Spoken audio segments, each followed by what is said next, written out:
Who's going to win the SEC basketball tournament? Does Tennessee have enough to go the distance? We're going to go game by game. I'm going to fill in my bracket here on a Thursday. Locked On Vols. You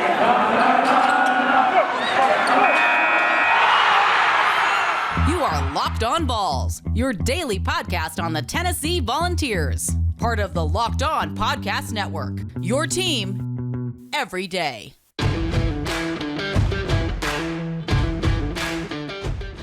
Hey, what's up, everybody? Welcome into a Thursday edition of Locked On Vols. I am your host, Eric Cain. Heavy basketball coverage here today as the SEC tournament is officially begun. You can find this podcast anywhere you get your podcasts, available on every single platform, completely free, and also on YouTube. Continue on and subscribing as we race to 1,000 subs. Already over 600, so doing some great work there. And hopefully we'll get a big boost this weekend if Tennessee can make it go the distance rather in the SEC tournament. So that's what's going to happen here on today's show. I'm going to go game by game breakdown, give you my picks for how I think the SEC tournament is going to happen. Of course, everything I do here pick completely opposite because it's March Madness and anything can happen, right? So we'll do that a little bit. We're going to look at the SEC tournament odds and talk about if you had some money to put down on any team to go the distance, who would it be? Would you go favorite or would you go value? So we'll talk about that here at segment number 2, plus a little bit of Tennessee's history in the SEC tournament. Spoilers, it's not that great. So we'll discuss that. And then more on Josiah Jordan-James being snubbed for the all-defensive team and a greater conversation about would you replace Josiah Jordan-James with either Santiago Vespi or Kennedy Chandler on any of the all-SEC teams? I'll tell you why I wouldn't, but that's a greater conversation, and I look forward to having it, plus a little bit more on faking injuries. Got a good response from that from yesterday's show, but that's what we have to look for here today on today's show. So let's go ahead and get into it. At the time of this recording, the games have not started yet on Thursday or on Wednesday, okay? March 9th. The games have not started just yet. I'm recording this at about 5 o'clock Eastern time.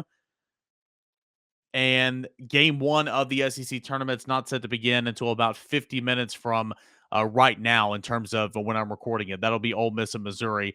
And then the nightcap's coming up later.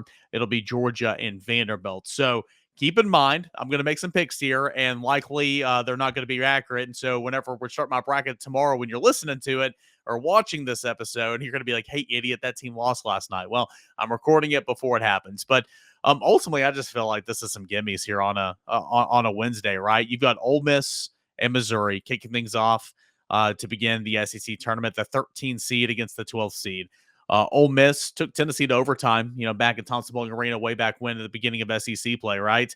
It's not a very good basketball team, though. Missouri, really not a good basketball team, although it's had its moments of points and times this year. But I do believe Ole Miss could pull off this quote-unquote upset, the higher-seeded team taking down the lower-seeded team. So I'm going to take Ole Miss to take down Missouri because Missouri just has no offensive rhythm whatsoever. It's not like Ole Miss has a lot.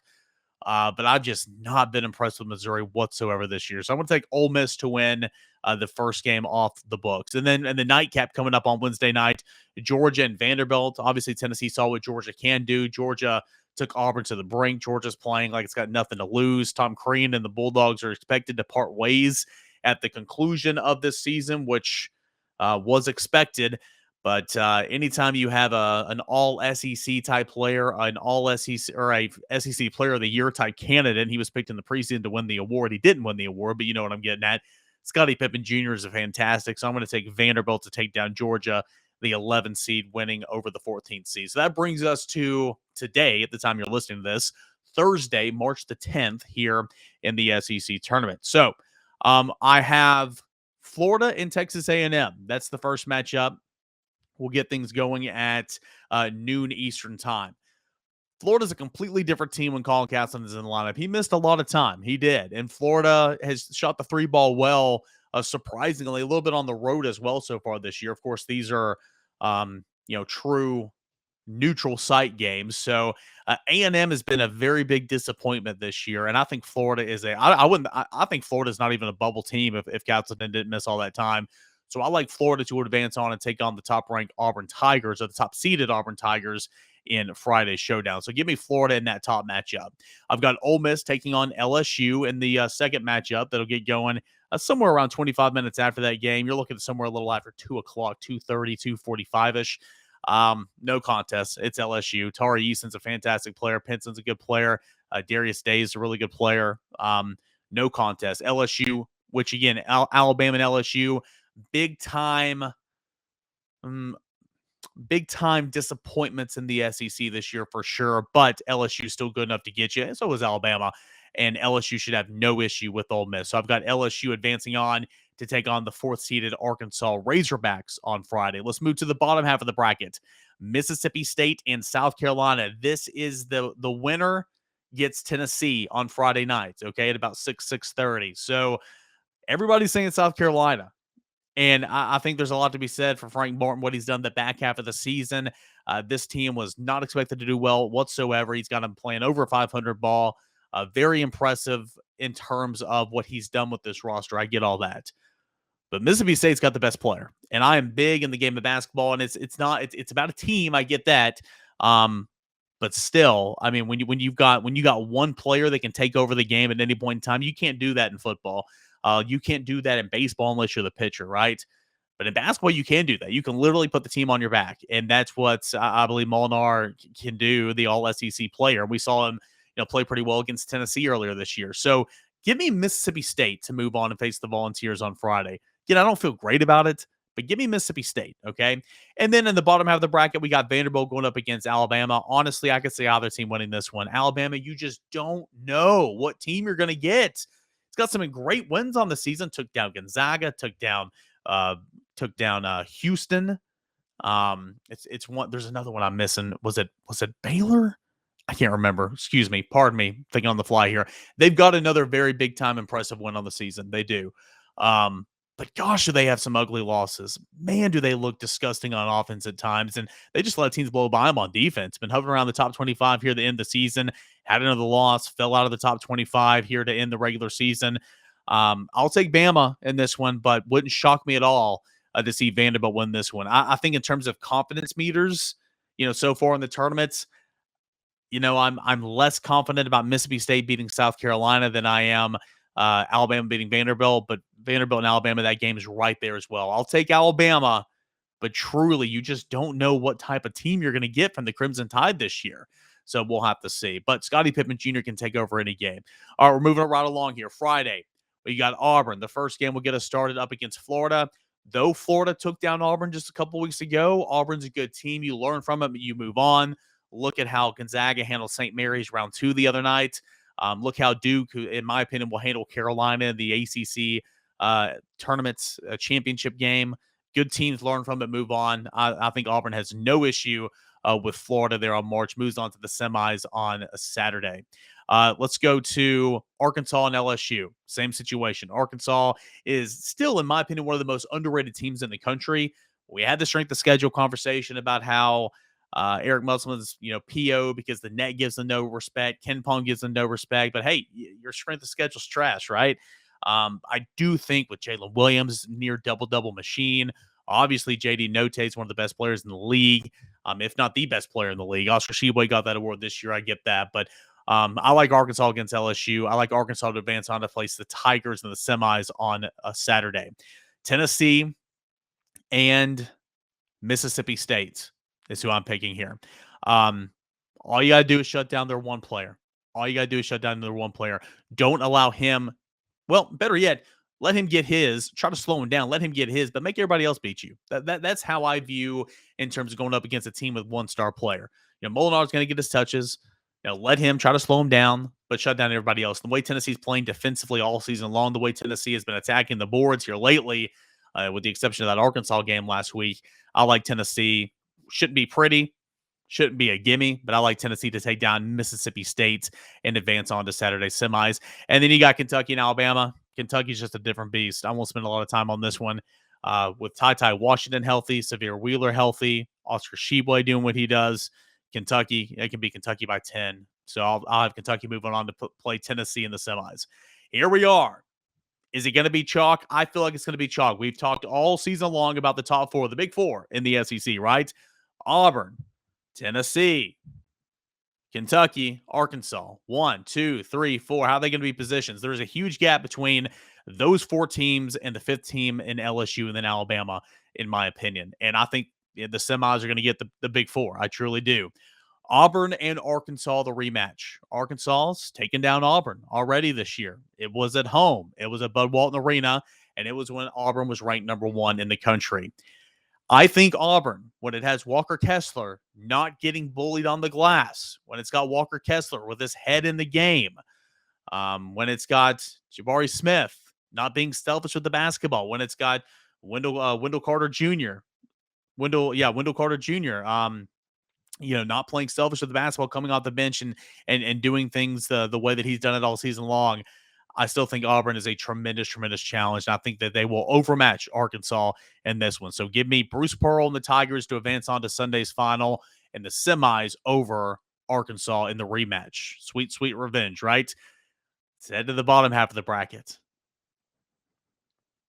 You ready for this?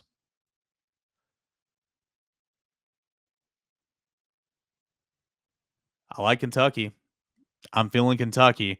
I know you guys, I know that's upsetting to hear. But with what Washington's doing, coming back, being healthier, Wheeler, Oscar Tshiebwe, though Tennessee did a great job with Oscar Tshiebwe the last time they played in Thompson-Boling Arena. Would that game have been any different with a healthy Tata Washington? I don't know, but you're going to find out this weekend. You truly are. And so I just think Kentucky's got too much. I honestly do. I think Kentucky's got too much. Can Tennessee's bigs continue to bigs by committee, rough up Tshiebwe, attack the offensive glass, create second chance opportunities with those offensive boards? Tennessee was doing a great job of that up until the Arkansas game. Tennessee was doing a fantastic job of that up until the Arkansas game. Can Tennessee get back to that? You know the defense is going to be playing well. In one game against Kentucky, the defense didn't show up. The other game, Tennessee showed up and played very well. What is this one going to look like?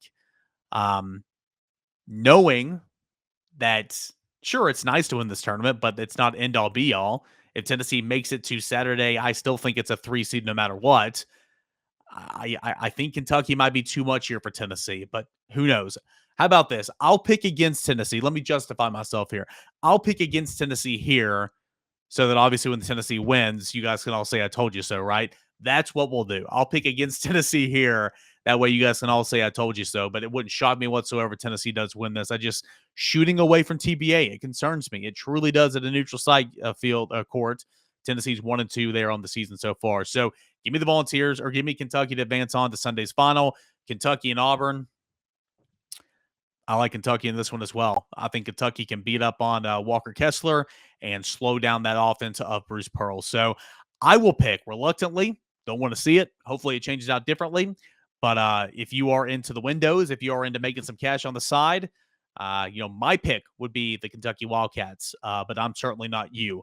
We're going to get into those odds. We're going to shop at the windows. We're going to see what betonline.net has in store for us and Tennessee's history in the SEC tournament. Wouldn't shock me at all to see either Arkansas, Auburn, Tennessee, or Kentucky win this tournament. I mean, it truly wouldn't. They're the big 4 for the reason. They've beat up on each other all season long. Tennessee's right in there as well. Tennessee and Arkansas both beat up on the other big 3 in the tournament. The other 2 have beat up on 2 of the 3 during the regular season. So we will find out. It is March Madness, and I am super, super stoked about it, and I know you are as well. And so that kind of leads me into here. I mean, when you're filling out your brackets, have you ever found success? Have you ever went far? I haven't at times, and this year I'm going to hedge all my bets with StatHero with the NCAA Pick'ems contest. StatHero's NCAA single game Pick'ems pits the star players against one another, an amazing hybrid between fantasy and sports gambling. Take control back from those handicappers that always seem to have the advantage. Start focusing on the players you know the best with the gameplay that doesn't rely on big spreads, long odds, or funky props. StatHero gives you the advantage, resulting in their games the gamers winning 4 times more often. Why? Well, because StatHero eliminates the mystery about who or what you're going up against. In addition to their pick'ems, the games, they also have dozens of lineups that you can comb through where you can take on head-to-head. They simply post sets of players for you to take on with a set of players that you choose. StatHero is the easiest and fastest way to get your sports action fixed this March. Simple and sleek gameplay will have you playing in minutes. This is what daily fantasy was meant to be. Okay, so Sign up for free right now. That's at stathero.com/lockedon for 100% deposit match. That's stathero.com/lockedon. Use promo code LOCKEDON for a 100% deposit match. stathero.com/lockedon. Terms and conditions do apply. We'll go back into a Thursday edition of Locked On Vols. I'm your host, Eric Cain, and we are walking through my SEC tournament bracket. Actually, we just concluded that. I know you guys probably aren't happy with me, but I play the odds. I go with my guts, and I'm going to show some of my work here in segment number 2. Let's look at some of the odds for the SEC tournaments per BetOnline, shall we? Again, I'm Eric Cain. You can find me on Twitter at _Cain or send all the hate mail there. Truly, I love this time of the year because, simply put, I mean, anyone can win the tournaments, right? And it's really, really, really exciting. Speaking of March Madness, sorry about this. Let's get this out of the way. Locked On Bracket Breakdown, March 14th. That's going to be on Monday, guys, right here on the Locked On Vols podcast feed and the YouTube channel. So don't be shocked if you see a new video pop up on our feeds. College basketball experts Chris Gordy, Andy Patton, betting expert Lee Sterling, they're going to give you in-depth breakdowns on every single matchup. That is the Locked On Bracket Breakdown. Okay, so let's look at some of these future odds. This is to win the SEC tournament. Kentucky has got the best odds at plus 215. Auburn is at plus 275. Meanwhile, remember, Kentucky's the 3 seed. Tennessee is at plus 375. Arkansas is at plus 500. Interesting. Then you go down to LSU, that's at plus 1,000. Big gap there. Like I said, Alabama is at plus 1,600. Then you got even a bigger gap. Texas A&M is at plus 3,300. So I'm not even going to go on beyond there because I don't see any team outside of the Big Four winning this SEC tournament. I truly don't. So Kentucky, best odds, 215, plus 215. You've got Auburn at plus 275. Tennessee is in third at plus 375. And then Arkansas is at plus 500. All right, so I joined my guy, Chase Green, on his podcast, Welcome to Valhalla, and give him a follow at Mick Green. That's McGreen at 423. That's Mick Green 423 on Twitter. He works for ChatTennesseeSports.com, and he proposed a simple question to me, and so I'm going to steal that from him and put it on here. I appreciate that, Chase, with the assist. If you were given $50, all right, to run and put it on one team to win the SEC tournament, you know, who would you put it on? Would you take it on the favorite? I just told you I think Kentucky's going to win the SEC tournament. Or would you put it on a value pick? Hey, Tennessee at plus 375, that's pretty dang good value. I mean, it really is. Auburn at plus 275, that's good value. I'll tell you what's some great value, though. It's Arkansas at plus 500. Again, this is from betonline.net, the latest odds at the time of this recording. It can fluctuate between now and the time you listen to it, but Arkansas at plus 500, that's some really good odds. Keep in mind, Arkansas's beating up on everybody else in the top 4. Kentucky, win. Auburn, win. Tennessee, win. All those were at home. I get all that. All those were at home. Same for Tennessee. Tennessee did down Kentucky. Auburn, Arkansas, all at home. Everybody beats up on everybody at home. It's neutral court now. Will talent take over? I don't know. We'll see. They're all talented. But will the better teams take over? That's why I'm intrigued to see what Kentucky looks like. But if I got $50 given to me, it's not even my own money, you best believe I'm putting it on Arkansas plus 500, right? That's just being a smart gambler. That's just being smart about trying to make the most out of the investment that you're given, right?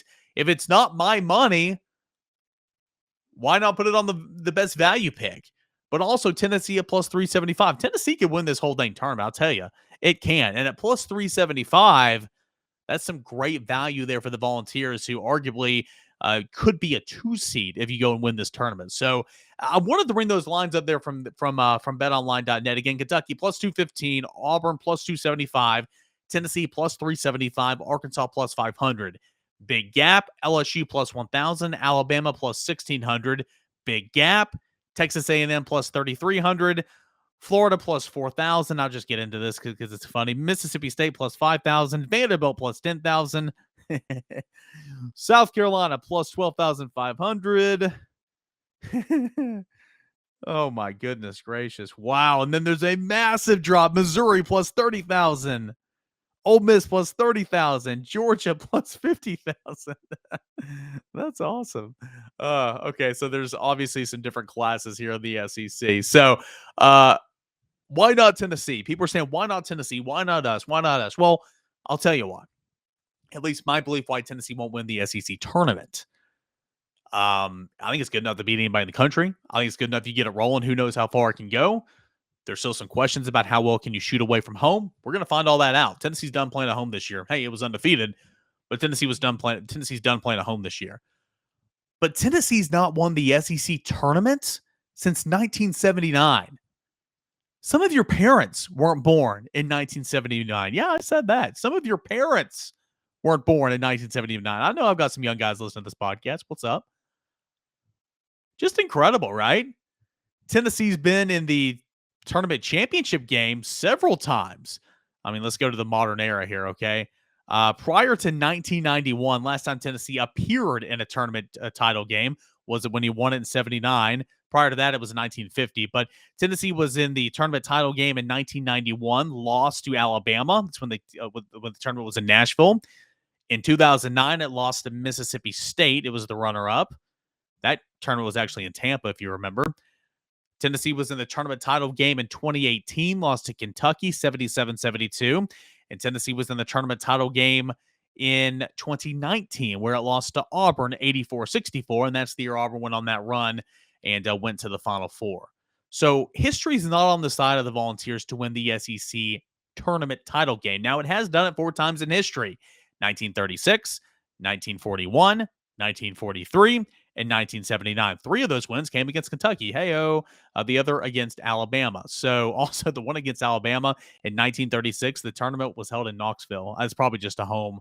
You're just probably playing at your home courts by then, if I had to guess. So history is not on the side of the Tennessee Volunteers. That doesn't mean Tennessee can't rewrite history. That doesn't mean Tennessee can't go out there and win it this year. We will have to see. So wanted to give those numbers to you just a little bit. I just remember back in 2019, and I said this on the show before this week, Tennessee exerted so much energy taking down Kentucky, okay? Coming back, emotional win. Lamonte Turner had big-time shot after big-time shot. Grant Williams had huge shots. And then by the time Tennessee got past Kentucky and went to take on Auburn, it just ran out of gas. Simply just ran out of gas. Will that be the case this year? We will find out as the SEC tournament's beginning on Wednesday, and Tennessee's had to take on who I believe will be Mississippi State on Friday. So obviously leading up on tomorrow's show, we'll talk about who Tennessee's opponent will be, and we'll break all that down here for you on Locked On Vols. We've got one more segment left here before we tie a bow on a Thursday show. A little bit more notes on Josiah Jordan-James, have a broader conversation on that in regards to the All-SEC team, and a couple of comments from the YouTube channel on faking the injury. So that's what you have to look forward to when we return here on Locked On Vols. March Madness, it is here. Literally, tournament championships. They're starting right now. That means you got to start thinking, because you don't have many more days left, about where you're going to be running your brackets through. Do you want the usual? Do you want the best? We want the best, so we're going to do it with RunYourPool.com. Along with the standard brackets, RunYourPool offers game times like Survivors and Pick'ems.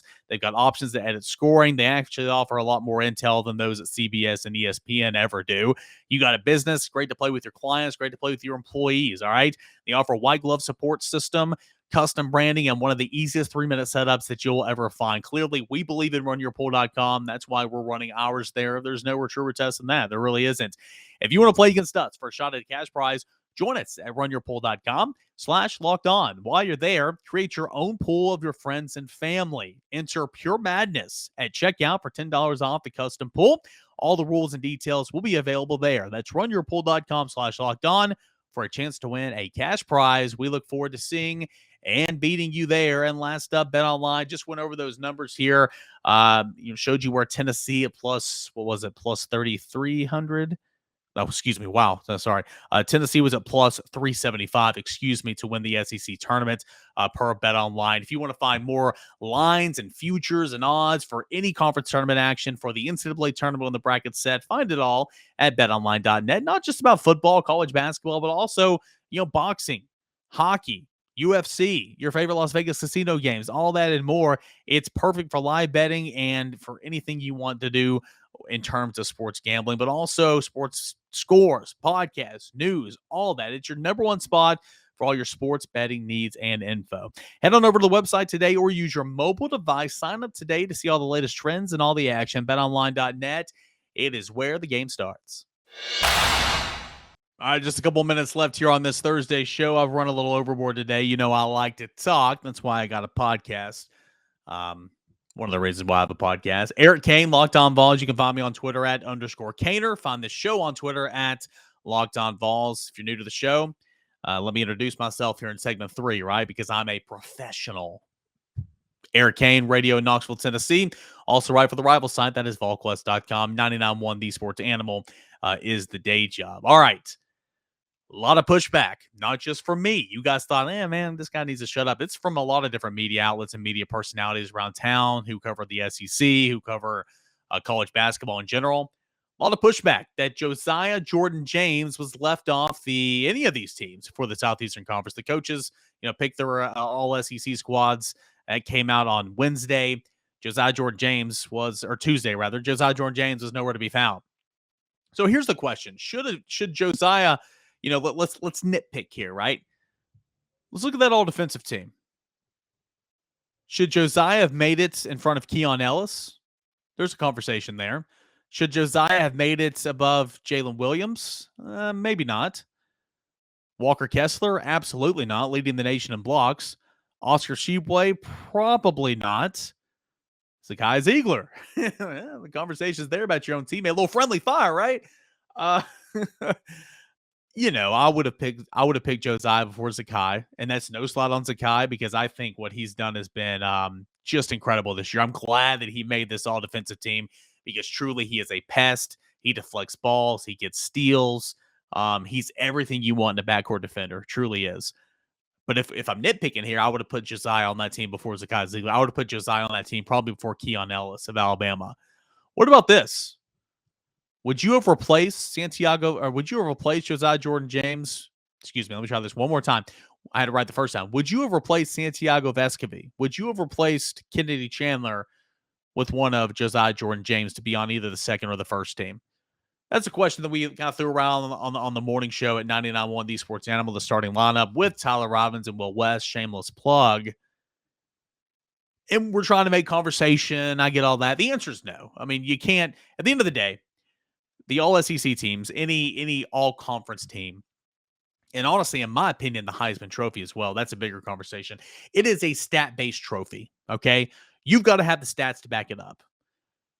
Santiago Vescovi's got one of the best three-point shooting percentages in the country, or in the SEC for sure. Santiago Vescovi's averaged just a tick under 15 points per game in conference play. Santiago Vescovi deserves to be on the first-team all-SEC team. Now, granted, they put 10 guys on there. If you cut that in 5, he's probably the odd man out, but still, he deserves to be there. Kennedy Chandler deserves to be a second-teamer. He averaged 14 points in conference play, 2.2 steals, the overall steals leader in the conference.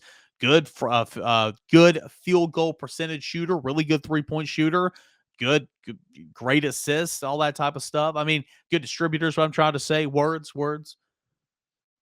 Kennedy Chandler deserves to be there. So I don't think the conversation should be, I would replace Kennedy Chandler with Josiah Jordan-James or Vescovi with Josiah Jordan-James. I've seen some people say that. And though I certainly believe that you can make the argument that Josiah Jordan-James should be on the second team all-conference, I'm not replacing him with I'm not taking Kennedy Chandler and putting Josiah Jordan-James there. I'm just not doing it. I'm not taking Vescovi and putting Triple J there. I'm just not doing it. Now let's go down the list here. Jaden Shackelford over Triple J. I don't know. Colin Castleton deserves to be on there, but he missed half the season, right? Ty Washington was hurt a lot. Severe Wheeler was hurt a lot. Darius Days hurt a little bit. Kobe Brown, Kennedy Chandler, Quentin Jackson. Could Triple J supplant all those guys? We know all their names, right? They're really good players in the SEC. I don't know if that's a conversation we should have. The value with Josiah is this. He can lead your team in scoring on any given night. He can. He usually doesn't. That's just not really his game, but he can. And you've seen that points and times this season. I like to look at it like this. If I'm picking, Will West says this all the time. If I'm picking guys at recess to go and play ball, okay? If I'm picking a basketball team and I'm just sitting here picking, all right? If I've got one of these star players like a Scottie Pippen or like a JD Notae or maybe even a Walker Kessler. I don't know. But if I've got one of those star players, sure, they'll probably be my first pick. But Triple J is my second pick, if not my first pick. Why? Because he impacts the game in so many different ways. He can score. He's your best defender. He's your best rebounder. He gets you steals. He's a wing player, can stretch the floor. Like, that's the value with Josiah Jordan-James. So, like, if I'm an NBA exec, I'm looking at Josiah and I'm like, gosh, man, I love the upside here. I don't give a crap if he was all SEC or not. They don't pay attention to that, but certainly understand why you wouldn't be on the all SEC team, because your value is all across the board. It's like 50 feet long instead of 50 feet down underneath, right? That's what Josiah Jordan-James brings. So it's been a fun conversation to have. You can make the conversation that Triple J should be on the second team. You can, but I wouldn't supplant him for Vescovy or Chandler at all, because at the end of the day, it's a stat-based award, and those guys earned it to be up there. Josiah Jordan-James got some great stats. He really, really does, but they're all across the board. That's why his value as a basketball player and an NBA prospect is high. One of the highest on the teams, maybe second highest on the team to Kennedy Chandler. Truly is. But again, if we're nitpicking, I would replace him with Zakai Ziegler on the all-defensive team, but Ziegler certainly deserves it for sure. Last thing, and then we'll get out the door. Tons and tons of comments about faking the injuries and how we just don't have a solution, right? I've seen a couple of people, and one in particular, this is from JL on our YouTube page. Appreciate you, JL, for watching and listening and for hanging out with us here today. But this is not only from JL. I've seen this on my Twitter feed. I've seen it on our show account for the radio. It's chump change if you want to find someone $10,000 and all that type of stuff. Actually, this isn't JL. Sorry. Let's go to. Oh man, I had the comment. JL, appreciate you listening though, for sure. Well, I can't find it. Nonetheless, somebody on our YouTube channel, sorry, I had it pulled up. I really did. Said, hey, the biggest issue for me is in faking the injuries is it's a free timeout. So it's a chance to substitute players on and off the field. So, don't give them that timeout. Make the players stay on the field. Don't allow any subs. I like that you keep the players on the field. That way you can't just have a free timeout and talk to coaches and everything. Now, they'll still scream from the sideline, but it is what it is. I like keeping the players on the field, but still, you can't say no subs, because the player that's down, you can't just assume he's not hurt. That's still the issue here. So that player that's down will still have to come out, at least for one play right now. Now, you can change the rules, maybe 5 plays, maybe a series, whatever the case, but he still has to come out for sure right now. And you can't just assume he's not hurt. So with that, that's probably the outside linebacker that's going down when a nickel is running onto the field, or vice versa. That's usually when we see these personnel changes. You can't get off the field quick enough, and so you just drop down and act like you got sniped. So it's tough. We can continue to have this conversation a little bit more next week. It's a good conversation. I say you hit that coach. You might say it's chump change, $10,000. You do that 7 times in a ball game, boy, it adds up. 12 games a year in the regular season, it adds up for sure. So I don't know. We'll see. There's no easy answer to this, but that's why they get paid the big bucks. You got to figure it out. All right, long one today. I do apologize.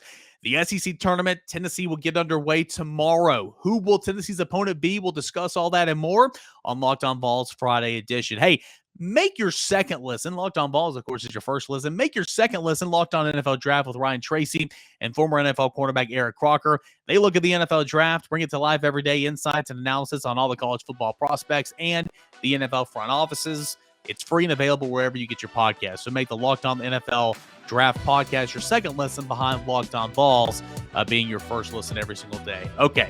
Appreciate it, guys. Thanks so much. Continue to subscribe to YouTube. The plan is to do a post-game show after each game this weekend for Tennessee. That's my hope, and we'll hope to bring it here on the YouTube channel as well. So, guys, I appreciate it. Thanks so much, and enjoy the rest of your Thursday, everybody.